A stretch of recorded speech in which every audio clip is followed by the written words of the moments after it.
Yeah, it did yesterday.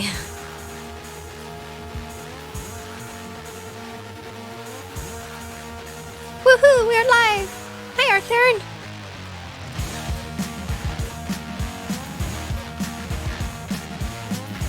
I'm burring with excitement. Pay no attention. That is not my lawn guy making mad sweeping passes.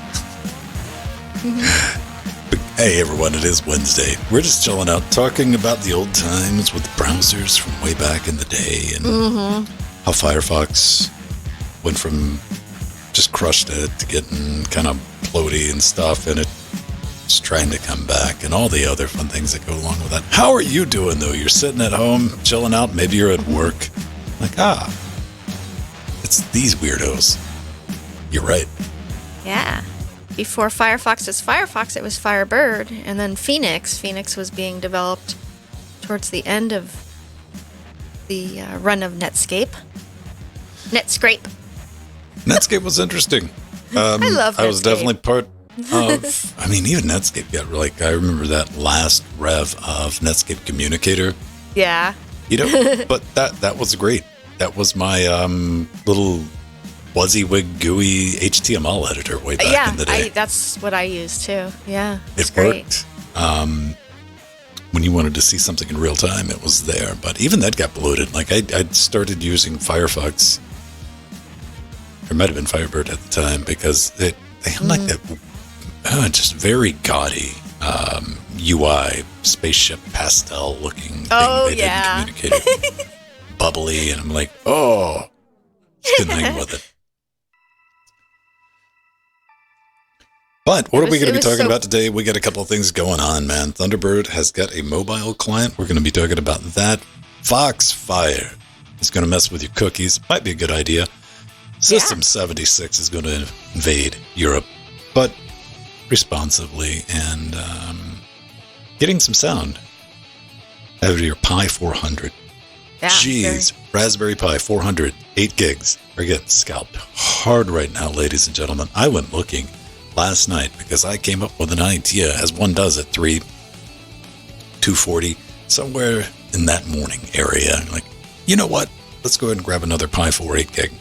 I know they're going to be a little bit high because, you know, shortages and all, but, you know, I'm willing to pay a small premium for a Pi Raspberry 4 8 gig. If somebody's got them in stock, they're going currently for between $180 and $185 for the board right now. That's going to be a bit much for them. I was willing to pay maybe $90 for a Pi 4 8 gig. Yeah. That's high. Because I don't believe, even when I get my Pi 4 8 gig, they weren't readily available, and I didn't feel like trying to wait around for Adafruit to get emails and all that, so I just bought one in a kit. And I got the Pi 4 8 gig with a case, power supply, cables, and all that for like $130. Yeah, I was going to say, I think I got mine for like $120 off Amazon. So I'm just going to wait, but maybe. I saw some rock chip boards that I'm curious about. I have an idea in my head. Okay. That's something I'm going to play around with if I get my hands on something like that. I don't know, but nice. I understand. You know. Oh, hi, Cinemetro. Arthurian. Hugs.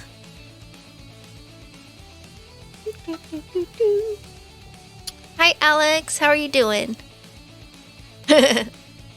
Where is our clock? I'm going to tap that clock. We got 10 minutes before we're going to go live because we're going to be a nice, quick, short show today before I melt. Yeah. Okay, so I will be right back. It is currently 37 degrees, and that's nice and warm, trust me. I'll bring my Raspberry Pi 400 with me when I come back. 9 minutes, 40 seconds. Oh, Arthur, my black kitty cat mug again. It's so cute. I love this.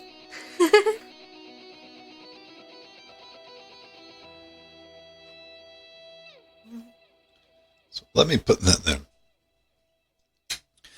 Yes, it has been oppressively warm. But But you know what? It's the summertime. I'm not complaining. I'm not outside right now, which is a good thing, too, because it was up to 38 degrees this afternoon. And, we're kind of winding down in the evening right now. But it's 38 degrees. I don't go outside unless somebody is, I don't know. I don't even know what that situation would entail. It'd be something, though. I do want to thank everybody for hanging out with us last night, showing up for Track Mania, because we like to drive around in circles. We have our own Track Mania server if you're interested in that, where we do practice and warm-ups on Tuesdays. Then we do a points test on Friday. So if you're good at physics puzzles, maybe give it a look. Game runs on anything. Doesn't require much, and we have a good time doing it. We get together. It's kind of community night, unofficial community night, every Friday and Tuesday as well.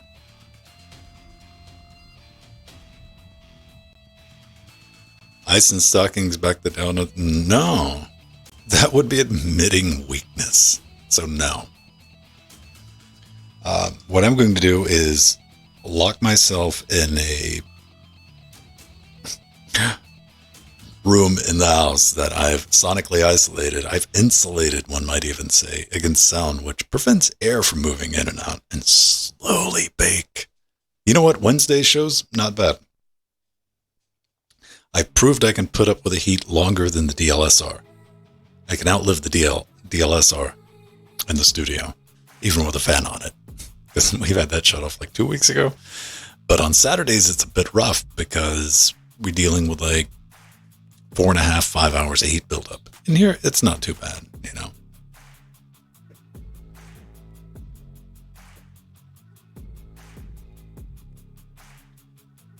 But we do have something to celebrate right at the beginning of the show.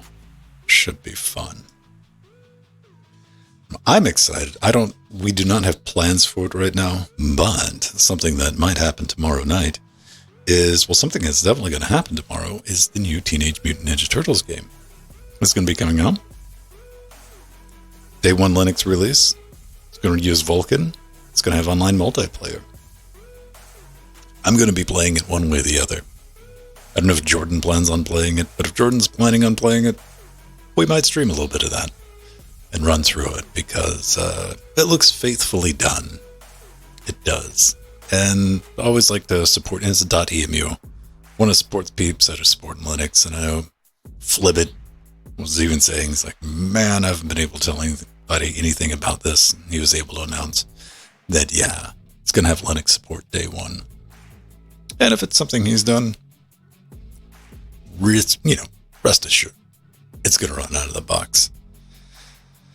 Yeah, I like the Teenage Mutant Ninja Turtles, man. That was a thing of my youth when I was a wee lad. And you know what? I did not universally hate that first Michael Bay movie. I think Michael Bay was responsible for the reboot. I think. I'm not 100% on that. But I didn't mind the idea of like big hulking turtles just wrecking things. Like, okay. I remember the cartoon. Surprisingly, I have in this house the equivalent of a business briefcase full of Teenage Mutant Ninja Turtle action figures, because they were in the briefcase when I was at a consignment shop buying a briefcase. And I asked, like, this thing's full of the turtles. And it's like, whatever. I paid like $6 for it. That was years and years ago. I don't know what to do with them. I don't think they're worth anything, though. And I'm not somebody to put up action figures things in my house. That's not how I roll. Nothing against it if that's you.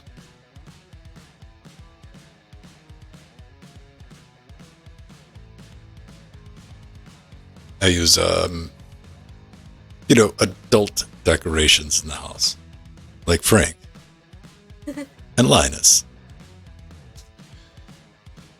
Okay, Jill, let me go grab something to drink, and we will... Okay. Get on to it.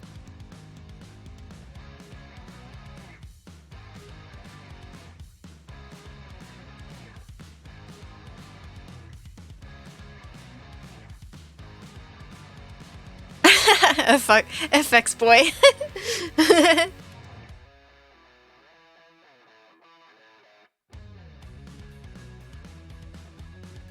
Do do do do do. Let me turn on my Steam Deck.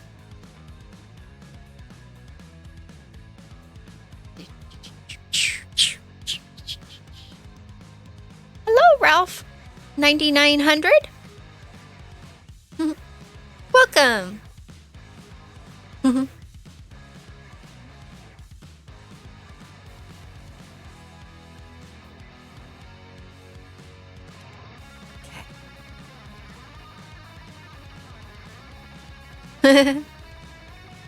I like that. Hello, Ralph. That's nice. Art Theron.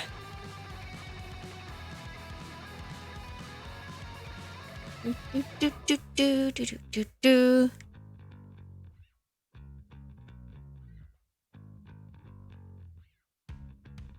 Oh, good, Justin.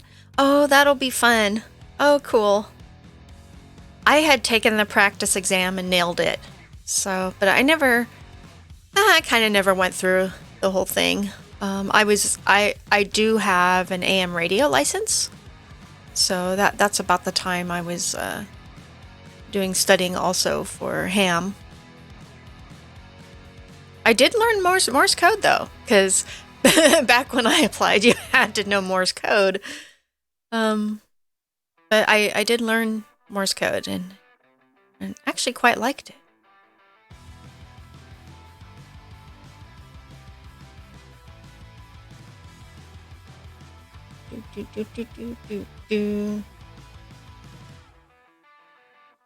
Yeah, I don't.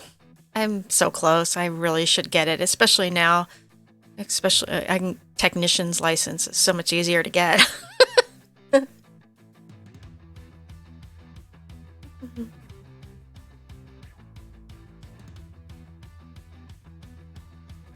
Yeah, so my grandparents were both big hams. In fact, my grandmother was one of the first female hams. In Florida, she was part of a group called the Floradoras. And they were the first female hams in the 50s and 60s. And my grandfather had built radio stations and ham stations, and he built the first radio AM and FM radio station in New Mexico, and one of the first ham stations as well. So we used to always have a lot of ham equipment around, and I have an old ham Heath kit too that I had helped my grandmother put together years ago. Female ham. Sounds tasty. But yeah, I did have my amateur AM radio license. Well, amplitude, I should not say. I'm sorry, not amateur. Amplitude modulation license. And you had to do a lot of the same testing and whatnot, except it was also being a presenter and doing the whole DJ and technician thing on the mixer board and the mic, as well as all the tech behind it. So very similar in a lot of ways. Yeah, Justin.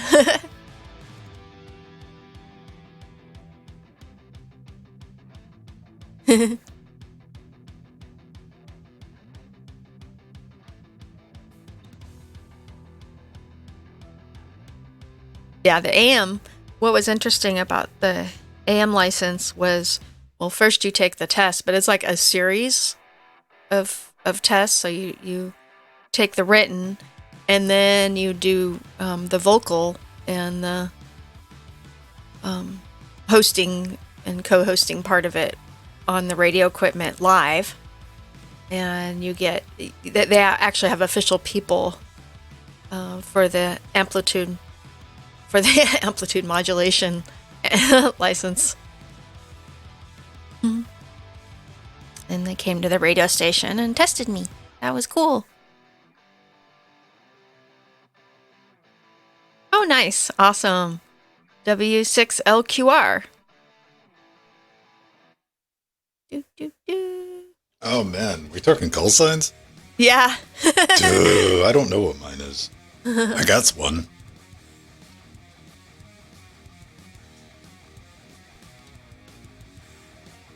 Yeah, like, I mean, one thing about playing with ham these days too, especially because you can play with the SDR systems, Mm-hmm. it makes it a lot easier than trying to set up a tower at home. Yeah. But yeah, getting your general's not too bad. You don't even Yeah. need Morse code these days. So you Yeah. have no excuse, you kids. That's what I was talking to them about.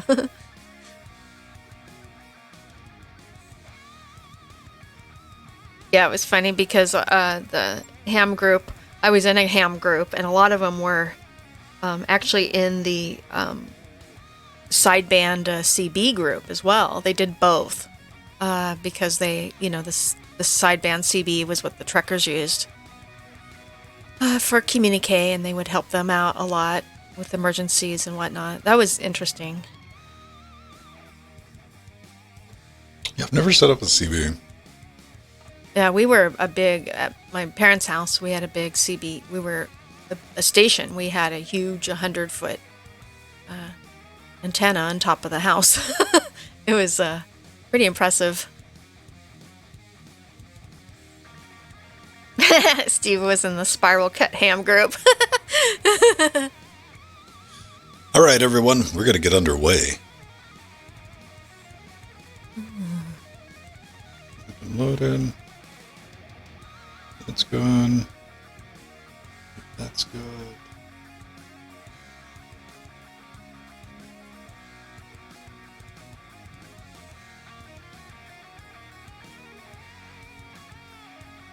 Oh, you don't need that for a ham license. You don't need a CB license. Just slap that thing in. Put some antenna on the back. Good to go.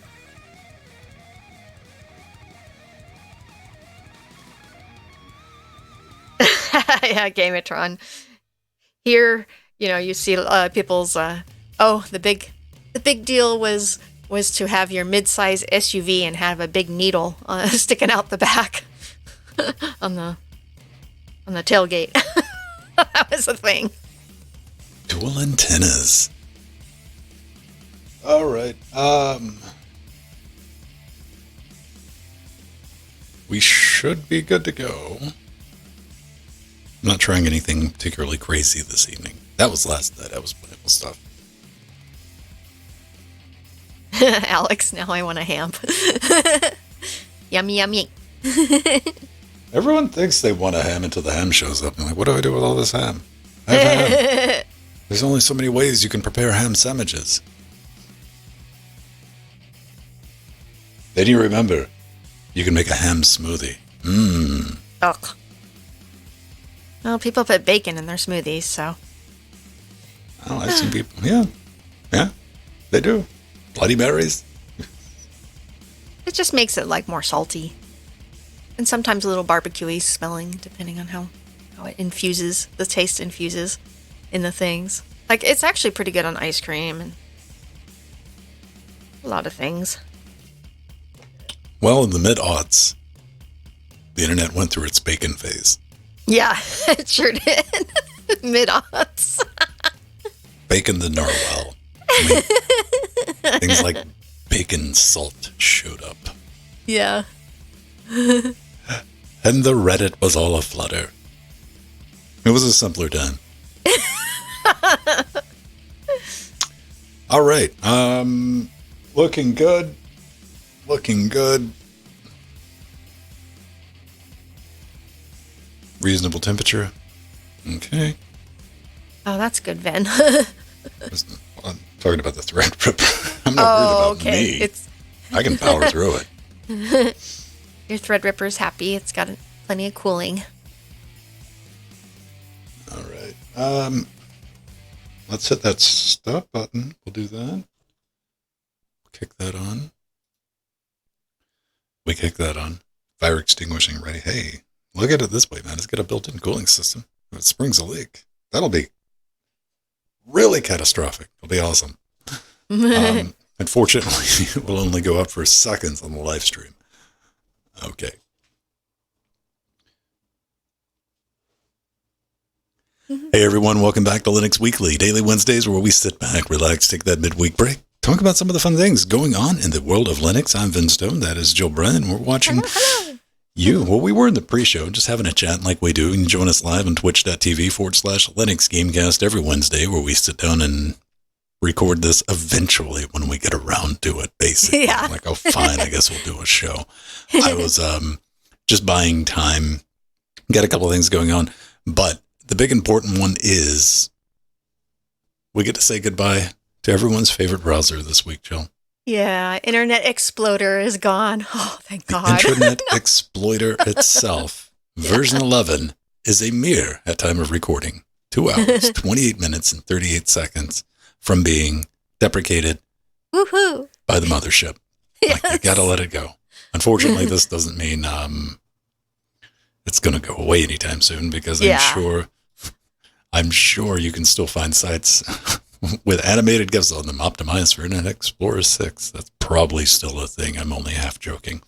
But what have I been up to this week? I've been looking at different desktop mail clients, different options, because I was just curious, because I kind of settled on Evolution, and I wasn't happy with it. Also, my lawn guy is furiously trying to get done right now. Yes. So you might hear a little bit of weed whacking in the background. He's on his zero-turn mower. And I'm not going to have a great cut this time, but all right. He talked to me beforehand. I understand. He's got things going on in his life, too. I understand this. But I decided to go back and play with Thunderbird because we talked about Thunderbird last week. So I said, let's check out a nightly build. Let's go ahead and get that set up. And I did. And if you follow me on Twitter, you saw what I said. Are we doing this in 2022? And I wasn't saying it jokingly with any bluster whatsoever for comedic effect. It was Thunderbird is still not adaptable out of the box to high DPI screens, 4K in 2022, which is just boggling. I don't understand what they have against resolutions over 1440p. And the solution to this is to go into an advanced and ignore like a thing that says, don't mess around in here, there be dragons, and change that. And it's not a perfect solution because the scaling, as Jill and I were talking in the pre-show, I mean, it starts clipping off the UI. Yeah. Once you get it to a readable size, and I hear you. You're at home here, and we'll just get a bigger 4K monitor, to which I'll say Jill and I both have 43-inch 4K monitors. Yes. And it's too small for us to read. It's too small. And the tragic state of if you have a 13.5, 14, 15-inch laptop screen, because UHD laptops are not premium devices these days, something you're going to get in the mid-range, you wouldn't have a chance. Oh, you'd have to get a magnifier, hook it up. So I was a little let down by that. Hopefully some progress is made on that because I like Thunderbird. I do. It does things right, but I did go back and revisit MailSpring. It's got like 99% of the things I want, up to and including out of the box, Jill. It was a little tiny too. I'm like, oh, it's a little small. Oh. So I went into preferences and there's just a drag icon, a little nice slider, and you just drag it. No restart. You're like, oh, look, everything's perfectly sized now. But I did run into a bug with like really large mailboxes. Now you at home, you probably don't have these problems because you're normal. You're not running shows and, you're not contracting as freelance. So you don't have a million email addresses with filters and stuff set up with just massive archives. And I'm talking like 16,000 emails stored. A lot of that is for like business stuff. And I ran into a bug, which has been around with MailSpring since I think at least 2018, 2019. Where it's having an issue syncing with the thing, which wouldn't bother me if it didn't just chew up CPU resources, which I don't like. I don't know. If you have an idea, what did you recommend, Jill? Geary? Yeah, Geary and Kmail. Kmail. Geary's very similar to Kmail, the KDE email client. And Geary I haven't played around with too much, but I really like Kmail, and I know Geary is very similar to Kmail. I'm going to continue playing, and I will definitely play around with both of those. I want to maybe spend some more time this week trying to get MailSpring, because another thing it gets right is a completely dark theme. There's and Thunderbird almost does it, except for the preview window. Yeah. Yeah, that's like, it hits you like that. And Mailspring gets that correct as well. So, yeah, that's my exciting week so far, Jill. I'm ready. And also, quit scalping the Raspberry Pi 4 8 gigs. Those things are almost $200 right now. Yeah. Oh, yeah. When Ven was telling me about that, I was like, what? Wow, they've really gone up in price. Because I remember I grabbed my first one, Raspberry Pi 400 8 gig with a whole kit for like $120 on Amazon when they were new. That's what I was thinking about. Yeah. The one I have that's running our Stream Deck right now came with a case, kit, power supply, and everything. And it was like $120, $130. And I had to buy the kit because you couldn't really find just a Pi 4 8 gig bare at the time. And I was like, well, I'm getting overcharged and I'm getting stuff I don't need. But there's no way I'm paying 100. And of course, Adafruit's out of stock. And maybe I'll get a rock chip. That's what I was saying. Maybe play around, get something a little weird. Maybe get a banana pie. Banana pie. Yeah, yum. All the fruits. Orange pie. So what have you been up to? Oh, boy. So I had fun. I actually came in first on one of our maps on Trackmania. Our Trackmania stream last Friday while playing on my Steam Deck. Woohoo! I'm so happy. Trackmania love. So that was awesome. Yeah, especially like Jill joined us last night and she's like, I'm not playing on that Steam Deck no more, man. Oh, no. What it was is my eyes were hurting. So that is an issue because the screen is small and I do have to put my face right on it to play because of my vision issues. And so yesterday my eyes were pretty tired. But by the end of the stream, I'm like, okay, so let me whip it out. So I managed to come in the last map on it. But I will be using it on Friday during our time trial finals. That should be fun. It is always a good time. We recommend if you like racing, puzzle platforming, come hop in with us. It's open for Twitch subscribers, Patreons. All the information's in the Discord. Handily there. Even last night, I forgot to put the password on the server because we leave the server open to the public. Yeah. Friday night until Tuesday. And of course, Jill, what's the name of our group? The Filthy Casuals. Filthy Casuals. We're not professionals. Not at all. It's people playing around, doing our best to get around tracks, and it never fails. The tryhards show up. Yeah. The ones that can kill us by 5 to 10 seconds sometimes. It's like these are the people that pride their ability to outrun middle schoolers. Yeah. Yeah. They're young people with lots of time on their hands. That's what you want to believe, but nobody under the age of 30 is playing Trackmania 2. Yeah. Yeah. These are people that come home after a long, hard day of work. Yeah, sitting there and pound on it. Yeah, true. So we're done with this. We've talked about Trackmania. We've talked about let's continue that email thread.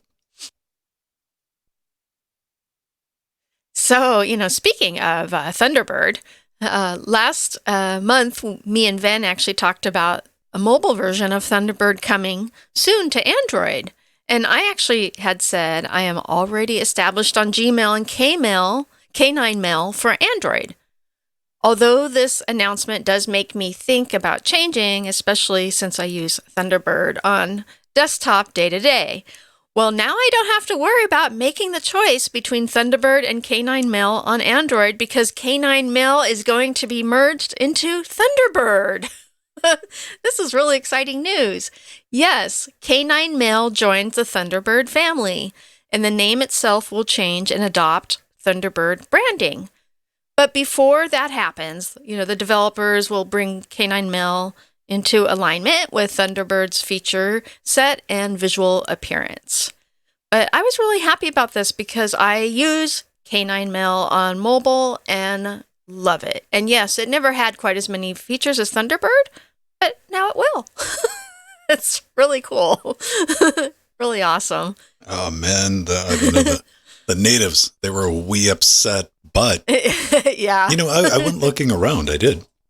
And of course, there's a fact where you can get all of the basic questions asked. Should I install K9 Mail now? Will this affect desktop Thunderbird? Will Thunderbird, steal my wallet and kick down my back door and run out screeching into the night? may or may not have made that one up. You decide. But, this way, the K9 developer, he's going to get funding. Mozilla gets an email client on Android. New features are going to be coming to the mobile email client.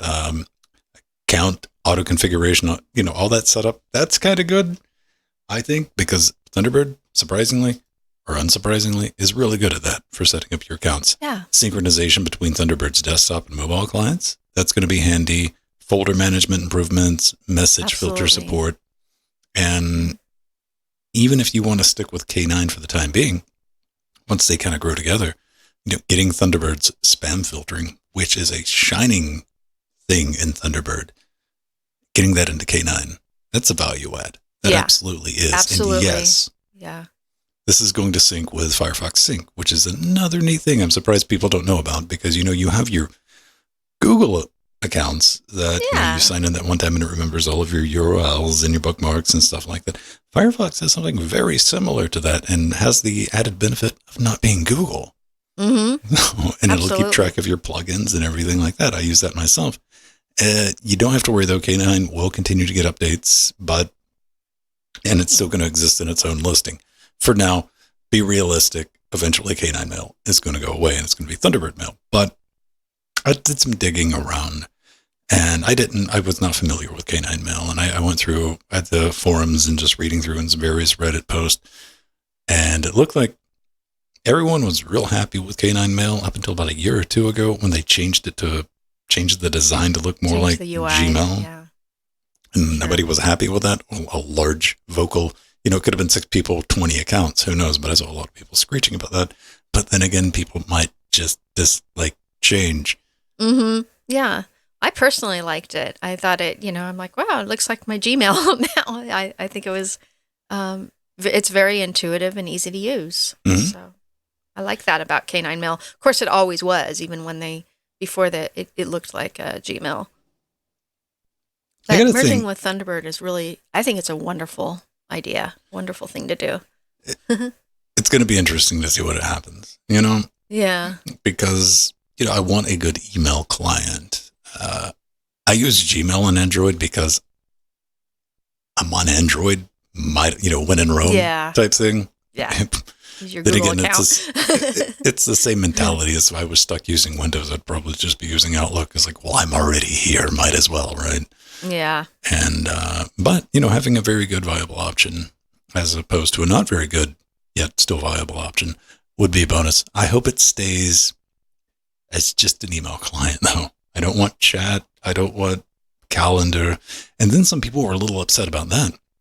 I was reading on Reddit that they wanted something that I could almost get behind is a mobile version of Thunderbird that would be viable, say, on a tablet.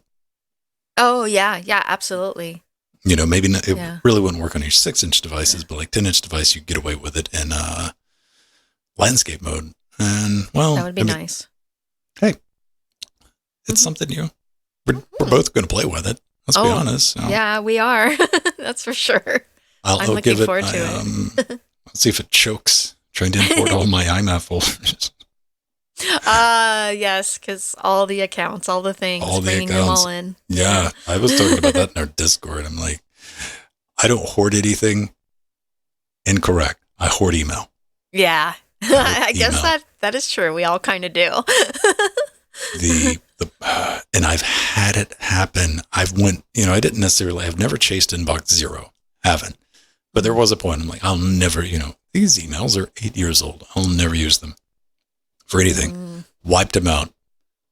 Maybe 4, maybe 5 months later. And I knew that email existed before I wiped it. That had an answer to a problem that I needed the information from. Yeah. You don't want to get rid of your... Yeah, right. I have everything too, Vin, since we had webmail way back in the day. I've been good about rolling my IMAP servers. I've hosted my own email, probably since 2003. Yeah. So, right. Yeah. I do have webmail as well because I got Gmail addresses and stuff like that. But hey, I look forward to playing with it. Firefox, let's do the Mozilla thing because I want to talk about this. Yeah. Cookies. Because foxes love cookies. I mean... We are all cookie monsters after all. We love our big bowl of cookies. That was a joke because Firefox is going to deny cookies to the fox. It's going to protect them from cookies. That is right. Total cookie protection. Oh, but it's just going to make more cookie bowls that are sandboxed.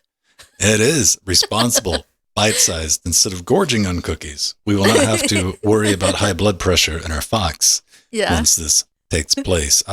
This is Firefox's strongest privacy protection to date, confining the cookies to the sites where they were created. I know, strange idea, right? So that's going to prevent tracking companies from using these cookies to track your browsing from site to site. La gasp! Well, wonders never cease. And they've been working on this stuff for a long time. Yeah. As Jill alluded to, separate cookie jar for each website you visit. Brilliant idea, because in theory, it's going to allow cookies to function without being able to, track you, which is what they get up to on the back with the ads and stuff like that. Yeah.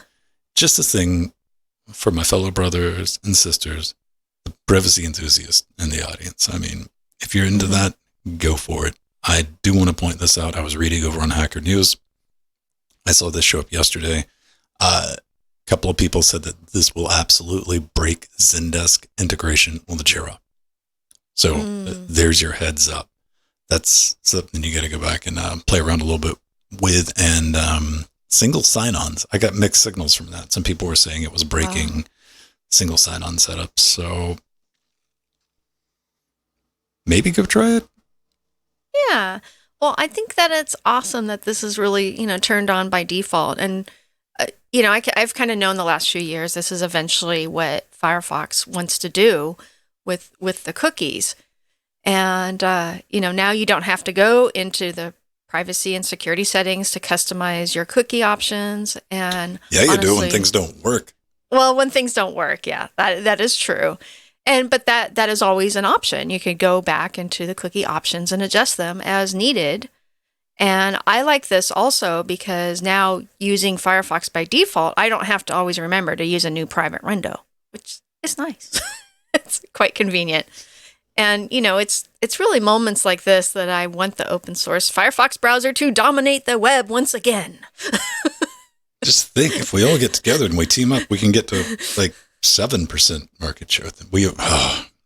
Yes. It's so sad. It is so sad. Depressing. Because if you've been tracking it and following it and using Firefox long enough, you saw it when nobody used Firefox. It was, you and a couple of your nerd friends were like, hey, this thing's kind of cool. This thing's awesome. kind of neat. Yeah. Then you got the entire victory arc of yes, it is the dominant web browser. No one uses, i.e. it's 20%, whatever everybody uses. And here we are now where everything's Chromium, this and that. Mm-hmm.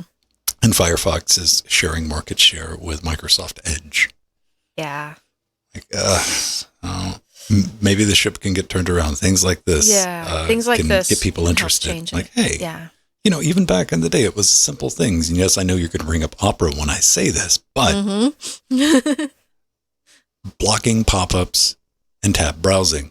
Opera. That was exactly. Opera did that too. Yeah, but nobody used Opera. People used Firefox, and that got people on board. Yeah. So, things like this. This is going to get people talking. Hey, do you value your privacy? And if they do, and as much as I don't like giving credit where credit's due sometimes, especially when it comes from the fruit company, Apple. What they did with Safari with that market share. Yeah, that messed up business models. Mm-hmm. So similar disruption. I don't know if it's possible. I don't know if it's necessarily the same technology, same way they went about it, but I like a good shakeup, especially when it comes down to tracking people because, hey, you don't necessarily need Amazon. Amazon's hey, did you buy a towel? Yes. You know what? You're going to get Amazon recommendations for towels for the next month. Every site. Yeah. But I already bought a towel, Amazon. Here's a buy a bit more. I mean, buy more. Yeah. So there is that. Up next, Europe 76. Oh, yeah. So System 76 is going to have a new distribution center in Europe and is also working on a new launch keyboard. But the System 76 will start their distribution of its launch open source mechanical keyboard from its European center. As they say, that is a lot easier to do than to start the distribution of their laptops and desktops because of restrictions and higher cost and legalese. So they still have to work that out. But they can start, sending out their launch keyboards. And their new keyboard is actually called the Launch Lite. I think that was a perfect name. And the Launch Lite will be actually a 65% keyboard minus function keys and a USB 3.2 hub. But it will be smaller and cheaper than the current launch keyboard, which is $285.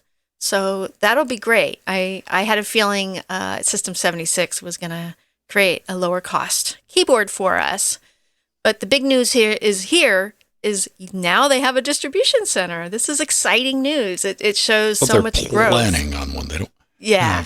Oh, yeah. That's right. Yeah. That's still in the works. This all comes from an interview with Jeremy Solar at Tweakers. Yeah. The interview is in Dutch, and I'm not going to put anyone through me mangling Dutch, but best I can make of that, this is reasonably accurate. And, System 76 currently supplies products in Europe, but, it doesn't have its own distribution centers in Europe. I mean, you got to get it from the U.S., and that involves high shipping and import costs. Shipping is horrible, right? Yeah. Basically, what I'm telling everybody knows on the other side of the pond, System 76 is expensive, yo. And that's not necessarily going to change just yet. According to this, we should say, Netherlands.posten.com. It'll be in the show notes. What it looks like is System 76 is kind of taking the page out, according to Jeremy, doing it right. Starting small in order to see where the gotchas are. No, very good. Hang on one moment here. I got some background noise. I'm going to have to chill out. Yeah. All right. So, they're currently looking for storage space. That's where they're at right now. Like, hey, maybe we can find some storage space, set up a distribution center, and again, potentially in the Netherlands. So, the trace around product is going to be what Jill said. Keyboard.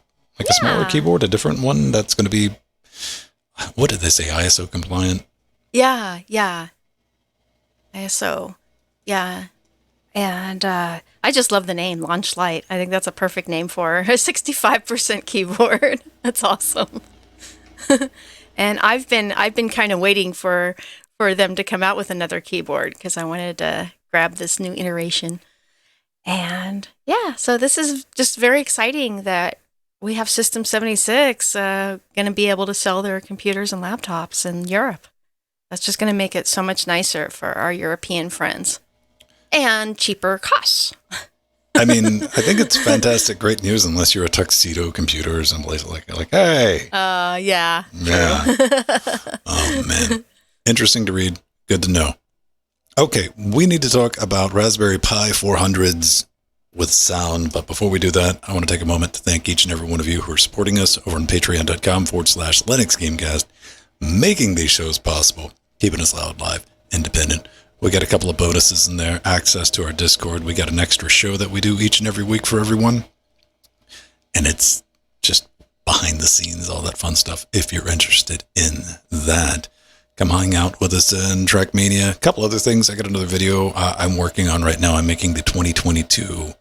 This is how you install DaVinci Resolve 18, which is going to be coming out very shortly. But I'm going to do something a little bit different because after 3 years of doing these, and these are always videos that clock in 20, 30,000 views, I'm going to try to answer all the questions at the beginning of the video so people can skip over it, Jill. Okay. And not learn anything. Aw. No, but that's the best part, is learning something. It's, that it doesn't bother me when somebody who's just playing around with Linux, but somebody who's a Linux educator just says just some of the dumbest things. I'm like, you really don't need to be teaching people how to use Linux. So I'm going to try to help them out. So, there's that. Thanks for helping us out, and keep on keeping on. Now, I just got way too much background noise right now. We're just going to have to chill out. Things were going so beautifully. We got all this noise. Gardeners. Now he's got the weed eater. Okay. High pitched.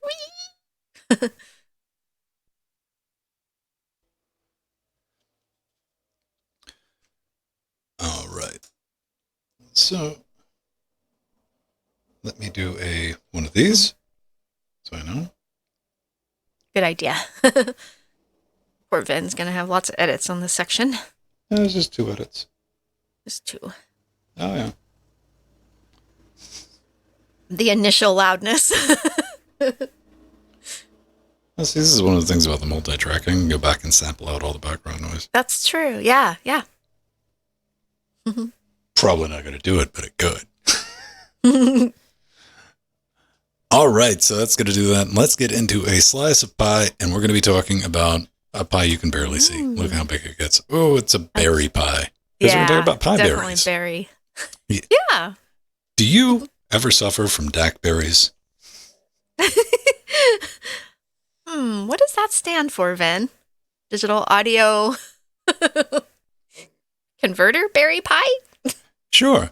That sounds better than what I was thinking. No, I'm talking about adding an audio jack to the Raspberry Pi 400, which Jill was able to remind me that, no, this thing does not have any type of analog out on it. You have to use Wi-Fi, well, not necessarily Wi-Fi, but Bluetooth or something like that, right? Yeah, you've got to use a Bluetooth audio device, or it has 2 micro HDMI ports, but no audio port there. No phono jack.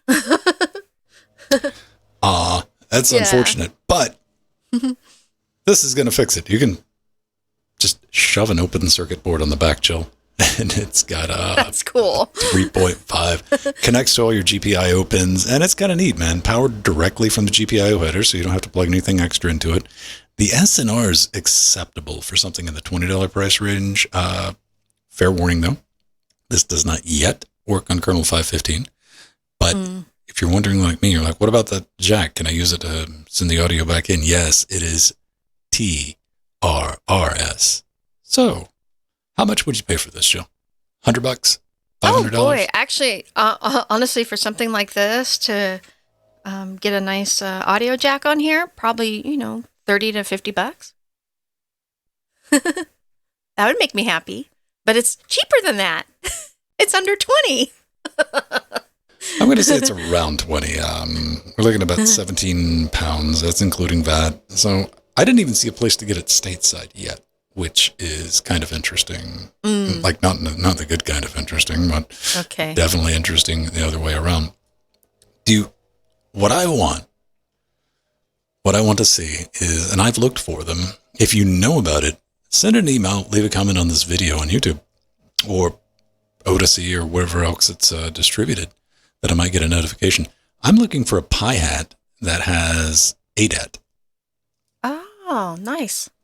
That would make a very interesting thing, like a couple of ADAT ports, like 2, possibly 3 that can also do SMOX, SPDIF, and all that. Maybe some XLR jacks, 1/4 inch jacks. XLR would be awesome. Yes. Because, I don't necessarily want to I use it as a format converter. Yeah.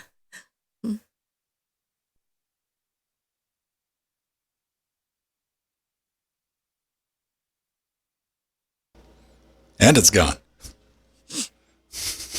Oh, good. So yeah, that's what's really nice about this is you also don't have to rely on USB dongles for sound as well, and take up a much needed port on the Raspberry Pi 400. And this is actually very timely because last week we talked about the Orange Pi 800, which is also an Orange Pi in a keyboard, just like this one, but it also has an audio jack and it even has a little speaker on it. So that's something that we could use on the Raspberry Pi. And I have a feeling in the next iteration of the Raspberry Pi 400, we're going to get that. I'm sure we're going to get an easier way to do audio on the Pi. Or they're going to integrate this hat. So Well, definitely something Pretty like cool. this. Yeah. Because you do lose all your GPIO pins. That is true. That is true. Although, You got to make that decision. yeah. All right, everyone. That's going to put us right at 30 minutes, despite my gardener's best effort. It's been a while. We got to bounce out of here. I'm going to cue up some music, roll some credits, and you can listen to the dulcet tones of grass being slaughtered. Yeah. Yes. So we have all our wonderful patrons, and we've even got Linux Gnaru, and one of our wonderful patrons who's been here for a very long time here at Linux Gamecast, and he works at System 76. Cool! We love you! We love all our System 76 members and viewers, including Alex. He's also in chat. But we got our executive producers, Aldius, Barbrandt, Scott M, Atomic Ass. We have our advisor, Artherin. We have our Chicago people and our sea monsters. You ran out of steam. We got all our sea monsters. We got our death notes below that, man. It's not a hierarchy. Everybody's equal in Discord, and I gave you Sherlings helping us make this each and every week. Episode 331 is about to wrap up, and we do thank you for tuning we love in. you all. Our beautiful patrons. Have a great and rest a lot of your you week. in chat. Throw a penguin at somebody. They won't see it coming. Jill endorses throwing penguins. Don't hurt them, though. I don't know, man. You gotta wonder. Like, what is the ballistics on a penguin? Like, how fast can you get it before it starts disintegrating? Oh, no.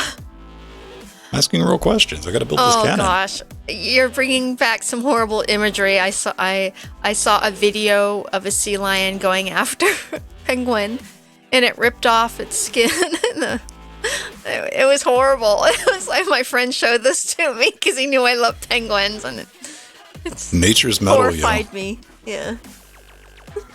I love penguins. So cute. Oh, man. Yeah, penguins are just kind of chilling, doing their own thing. Yeah. They waddle around, but they protect their families. They're good family animals. All right, we survived that. And Yeah. and Wow. How long? Wrong button. Wait, I don't know what that button does. Let's hit that one. There we go. 3150. Oh, okay. Yeah, and that's with timed without the edits. So when there's an edit, it'll be a little less. Except that we add the intro, of course. I can slow them down, make them longer. Yeah.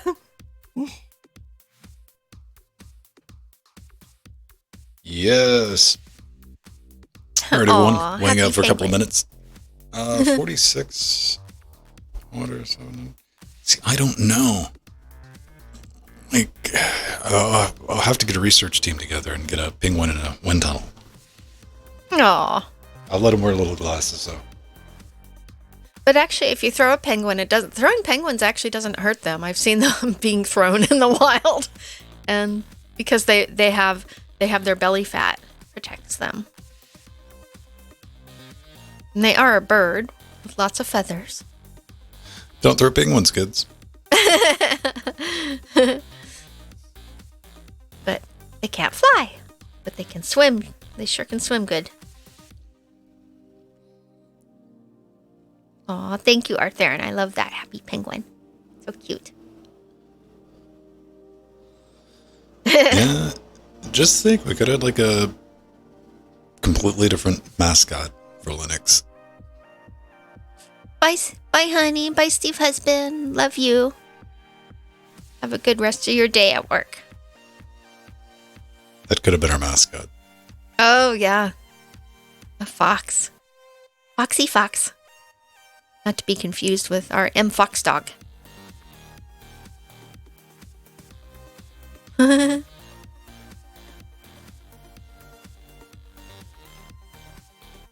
Yeah. I also prefer text. Yeah, I think it's cool, though, that we have a penguin mascot. It's just because Linus Torvalds loved penguins. So, there we go. Maybe he secretly likes eating them. No.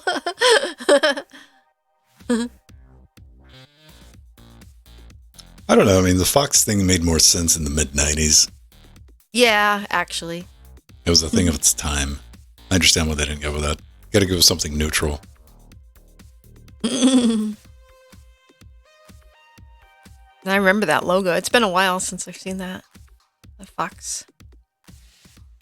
With the sunglasses. That's the thing. You can go look it up. I just took the headshot of it. It's one of our Discord emotes that I cropped up and cleaned up a little bit. All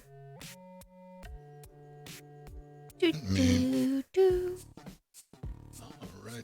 What is that, a butternut? There it is. Fox 250.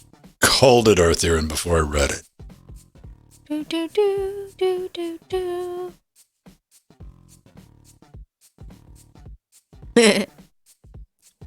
We got quite a few icons in the last few years. Yeah, we get a gang of Discord emotes. Yeah. People never use them. Well, I mean, all right, I take that back. People use them, but they use like the same 4. Yeah. See, I mean, John's even got his own emote now. Yeah. I've used John's before.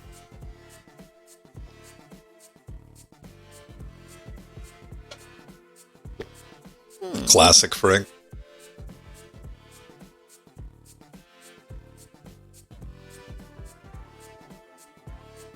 It's like 2019 and 2022.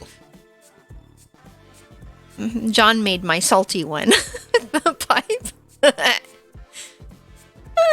was from the picture when we were going to the meetups at the game studio, Riot. Mm-hmm.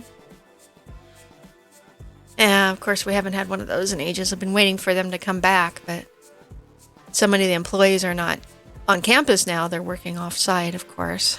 So it's a thing. It's still a thing here in LA. Most businesses have not increased a lot. There are people going in. People are not going to come back to offices. Yeah. The only people trying to get people back in offices are middle management.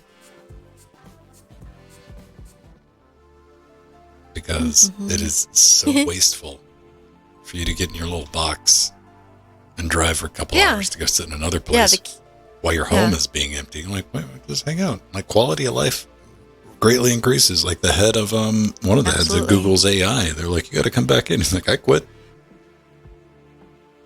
Yeah. Apple's tried that.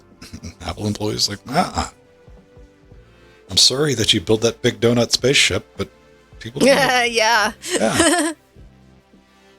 I wonder how many people are actually there now on premises.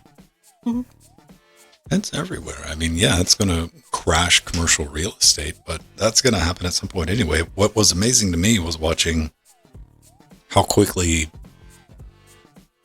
it was adapted in a business sense, especially from teams that had no experience with setting up remote work, and just how easy and viable it was. Mm-hmm. Which is just, now you have every possible use case for everything done. It's no longer, you can't port, no one's ever tried it. It's like, it's been tried now. Not only was it tried, it proved very effective for 2 years. Yeah, there were a lot of positive that came from the pandemic, and it saves a lot of people gas, money, and time on the road and commuting and spend time with their kids. Yeah, just get to be at home. Although sometimes it's like too much with their kids because then they had to homeschool kids. That was hard. I wouldn't imagine being a parent in the pandemic has probably been hell. So not nice. Mm-hmm. Well, I mean, if your job was to manage people in an office, yeah, you really want people to come back to an office. I understand that, but it's not going to, you don't have metrics to back that up anymore is what I'm saying. Yeah. You can't say, we were more productive. It's like, no, we weren't. We were more productive the last 2 years than we've been for the past 3 decades. Mm-hmm. And that's just it. Because you think about it, if you've ever worked on projects for yourself, and even if we're just talking about hobbies, like the ebb and flow of how you get stuff done. You're not just going to sit and say, well, I'm just going to work on this thing for 8 hours. No. You're going to work on something with like high levels, medium levels of productivity, run into it, take a break, walk around, do your things, come back, but it's still going to get done. And you've known that at work your entire working career. Like, how many hours do you actually work every day? Usually about 3, maybe sometimes 4. And I'm not saying that to be slacking off. I'm saying that like, and get everything done. The rest of it, I'm finding other stuff to do. Yeah. Yeah, the 8-hour day is just kind of changing. You know, I like the idea of making them a shorter work week, but of course it probably won't happen here in California because we, on average, work more hours than most states. So it's, but it would be nice. I think there's a better quality of living with that, and the working at home helps that too. Well, setting up like 4-day work weeks or how many hours is work during the day, that's a per company thing. Yeah, it is. It depends on the company too. Each and every company can go, okay, we're going to change that. Will they? We'll see. Yeah, 4 hours. Like when you start focusing on how much work you do versus fill time, it's and procrastination that creeps in. Like, I'm very familiar with like my cycles of what I'll do, and I mean I've been an independent contractor for coming up on 13 years now. Yeah. So I got a very good sense of like how I work and how I get stuff done. And I've had the fortune to never have to just straight up punch a clock since I was in like graduate school. So I've been pretty lucky in that aspect. But there's also the responsibility. You got to get everything done.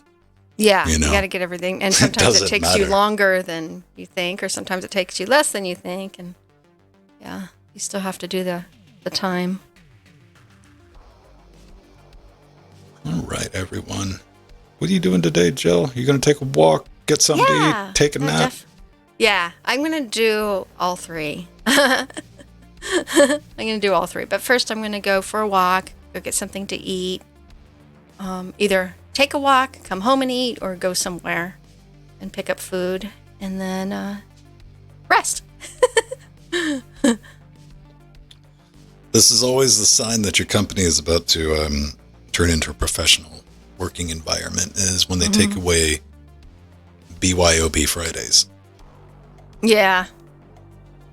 That's how you know things are about to get serious. Like, uh-oh. Which is fine, though. All right. We're going to bounce. I may or may not be back tomorrow. Depending. You might see me in the morning. I don't know. I might play some of the Teenage Mutant Ninja Turtles. Play a little bit of that. Yeah. Yeah, cool. I won't announce it. I'll just show up. So okay. If you see that, come say hi. If not, that's cool. I'll be back. Jordan will be back tomorrow with something. We might do TMNT together tomorrow. I don't know. We haven't made any plans. I've just thought about it. Might not work out. Friday, back with Trackmania for the points match. There's a couple of... I bought that Capcom bundle, so that's in the prize pool now. All of that stuff. And Saturday, Linux Gamecast Weekly. Back at 7:30. There's a schedule on Twitch. We tend to follow it. So that's a hint and a suggestion as to when things take place. But yeah, that's going to do us for today. Bye-bye. Bye, everyone. Love you all.